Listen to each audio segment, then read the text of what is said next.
Good morning students, class 7 subject math chapter number 3 ration numbers. In the previous video we discussed about some basic of chapter number 3 in which we discussed about ration numbers and how can we represent a ration number on the number line. Now point number 3, it is a very important point, standard form या simplest form of a ration number. किसी भी rational number को हम किस तरह से standard form या simplest form में कन्वर्ट करेंगे, उसके लिए आपको दो रूल याद रखने हैं. First rule, Q. आप जानते हैं rational number in the form of P upon Q. Q must be a positive integer. Remember, Q एक पॉजिटिव इंटीजर ही होना चाहिए. And second point, P and Q have no common factor other than 1. यानी कि वे दो number ऐसे होने चाहिए जो 1 के अलावा किसी और से डिविजिबल नहीं होंगे. अब इसको हम किसी एग्जाम्पल से समझते हैं. सपोज हमारे पास एक नंबर है 72 अपॉन -54. अब हमें इसे स्टैंडर्ड फॉर्म में कन्वर्ट करना है, तो हमें दो चीज याद रखनी है कि क्यू पॉजिटिव इंटीजर होना चाहिए, इन दोनों में कोई भी कॉमन फैक्टर ना हो अदर देन 1. सबसे पहले हम इन दो नंबरों का एचसीएफ निकालेंगे. HCF of 72 and 54. एचसीएफ निकालने के लिए हम यूज कर रहे हैं लॉन्ग डिवीजन मेथड. 54 बन जा 54 8 18 and 18 now divide by 18 to 54. तो 18 3 जा 54. So we find out HCF of 72 and 54 is 18. After find out HCF, we just note down, divide P and Q both by -18, क्योंकि हमें नीचे से माइनस भी remove करना है. तो 72 divide by -18 and -54 also divide by -18. Minus से minus plus 18 3 जा 54 एंड 72 डिवाइड बाई 18 18 4 जा 72. तो answer is -4/3. So it is the procedure कि how can we convert a rational number into standard form or a simplest form. Just note down and practice the questions.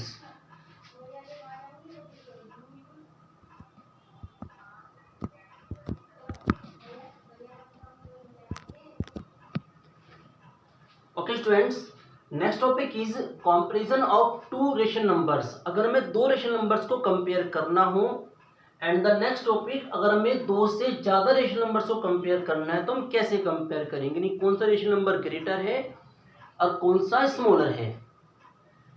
सबसे पहले दो rational numbers. For example हमारे पास दो rational numbers हैं 4/7 and -5/9. We observe that it is a positive rational number and it is a negative rational number, and obviously positive number always greater than positive, so its direct answer is 4/7 is greater than -5/9. It's clear. Suppose हमारे पास दो rational numbers हैं 0 and -5/9. And always remember, 0 always greater than a negative number, so its direct answer is 0 greater than -5/9. And suppose the question is you have to compare 0 and 5/9. तो positive rational number always greater than 0, so its direct answer is 0 less than 5/9 या 5/9 greater than 0. Now अगर दोनों ही rational number suppose negative हो, it's mean -4/7 and -5/9. अब इनमें से कौन सा नंबर ग्रेटर है, तो इसलिए आपको क्या प्रोसीजर यूज करना है, cross multiply -4 multiply 9 and -5 multiply 7 -36 and -35, and we know that in a negative position जो नंबर 35 है -35 इज ग्रेटर देन -36, यानी कि -36 is less than -35, so answer is -4/7 is less than -5/9. And suppose if both rational numbers are positive, for example हम इन्हीं दो numbers को लेते हैं.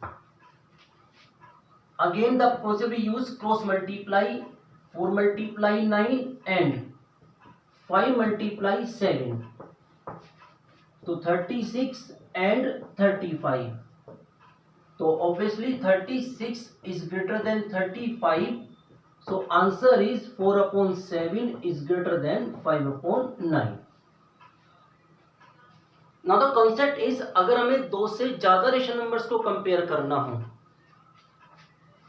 इट्स मीन हमें उनको असेंडिंग या डिसेंडिंग ऑर्डर में रखना हो, तो फॉर एग्जांपल हम एक क्वेश्चन नोट कर लेते हैं. 4/5 -3/7 एंड माइनस के 6/7.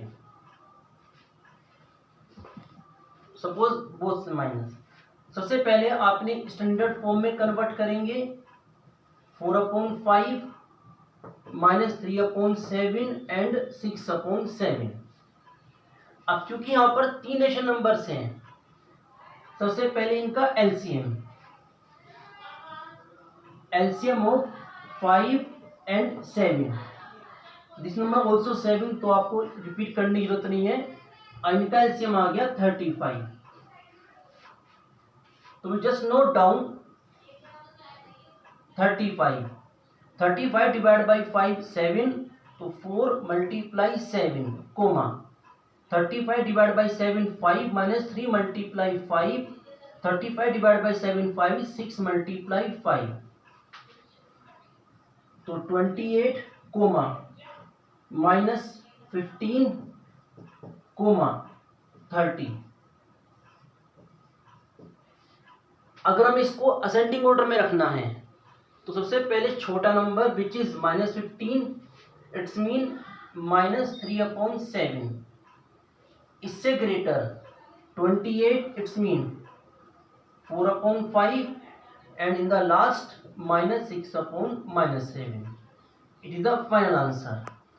तो after find out LCM we can arrange ascending और डिसेंडिंग ऑर्डर इफ 2 और मोर रेशनल नंबर्स, सॉरी 2 से ज्यादा रेशनल नंबर्स अगर हमारे पास गिवन है.